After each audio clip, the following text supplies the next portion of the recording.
Hey, this is me 3 months ago, and this is how it all started. I just got the notification. All my stuff arrived by mail. It's waiting for me at my door. Just got out of work, and I'm super excited. Let's go check it out. Look at all of this. Yes, I'm smiling. I'm leaving all of this there. I need to take a shower because I only have 1 hour. 1 hour to take a shower, unpack this, and go to the thing, and then come back. So I need to hurry up. Anyway, I'll be right back. With the big camera. 5 minutes later. You know, it's like Christmas. I'm wearing my Christmas suit. The reason I'm excited is because I've ordered a bunch of stuff to make my streaming better.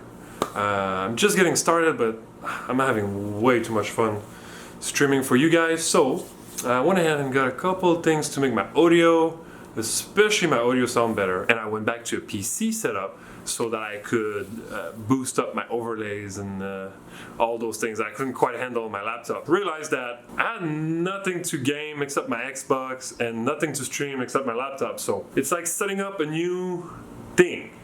I got all the Amazon bucks. Let me get them here and show you what I received today. Let's do it. Oh, let me put that box there. First thing that I got is a stand to put a microphone. Do not buy those type of microphone stand. They're flimsy, they make noise. I returned that one to Amazon and I got an equally cheap mic stand like this, and it does the trick perfectly.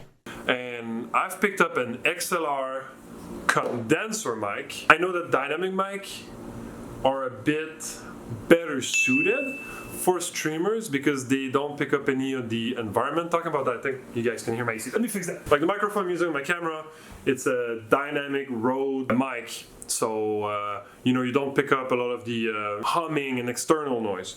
But, the quality of a condenser mic is better, and quite frankly, they look better. So I went ahead and I browsed in my area, and some studio was selling an Audio-Technica AT2020. So this, combined with this, which is the arm and the pop filter, not the mic, are gonna give me a hell of a boost as far as my audio quality goes compared to my gaming headset with like the tiny mic from SteelSeries. So that I created a problem. I needed to connect the microphone to my computer, and XLR mic needs phantom power, and they need preamp, and all sorts of things I didn't even know about. So I did some research, and I got myself an XLR cable, a bunch of audio cable. Which one is this? Fiber, digital, the thing that goes in the back of fancy sound systems. I'm gonna connect my Xbox to my new audio device, capture whatchamacallit, directly, and then that into my streaming PC. All right, now this is super overkill. I was supposed to buy a cheap Behringer USB with like 2 XLR port, and then I kept on upgrading myself. I was like, well, it's not gonna have a compressor. So this has a compressor, but now it's like $120, but it doesn't have this, and doesn't have effects, and doesn't have that, and then I ended up having $100 worth of cable, and then foot pedals, and I was like... At this stage, for $200 extra, I can get this.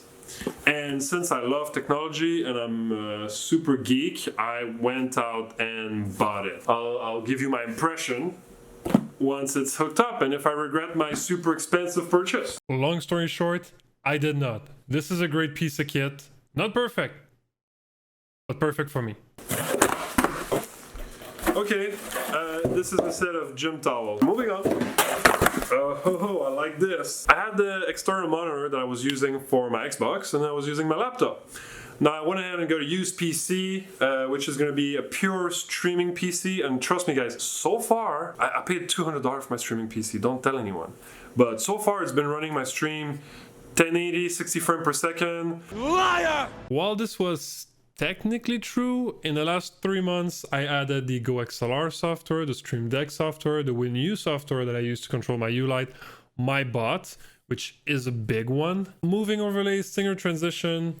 I can run the stream 0 drop frame 100% of the time at 1080p, 30 frames per second, 5000 kilobits, and it's a smooth experience. But the CPU runs at 90% usage all the time.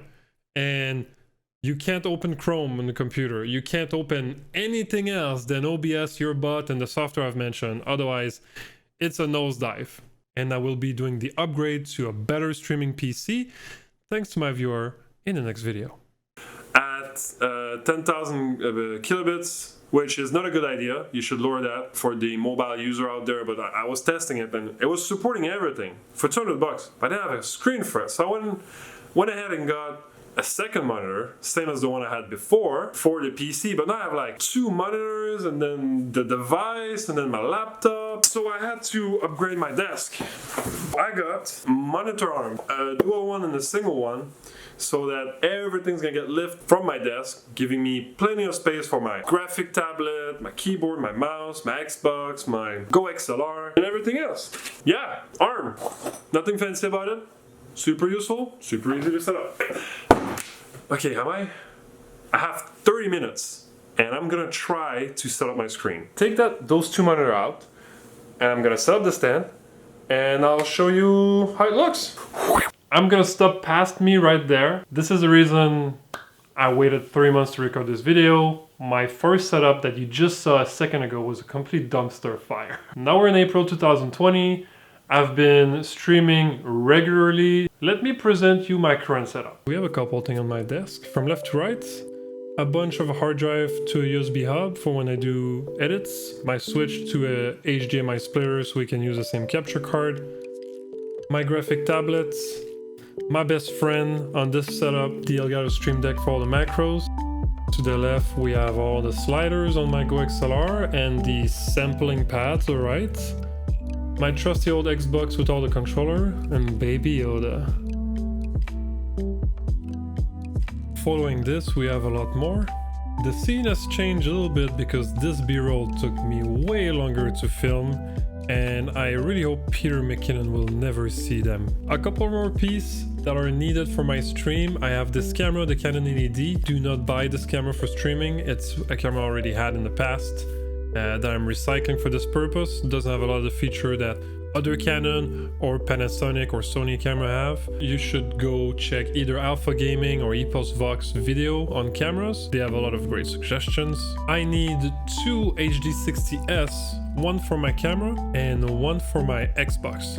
The reason I'm using 2 HD60S is just because 2 of them were available used around me on Craigslist again, and I'm a cheap ass and I don't buy anything new. The HD60S I use for gameplay is first connected into a splitter. That splitter goes to the Xbox and the switch is passing through the Xbox. The other end of my splitter is connected directly to my Mac, and there's a button that switches between input 1 and input 2. But you cannot do that on the stream because it looks awful.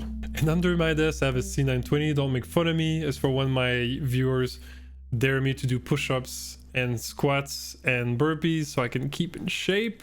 Also I have 3 foot pedal. It is USB. One of them is for my push-to-talk, one of them is for my shadow play, another one is to turn my light back on, again because my viewers are really naughty.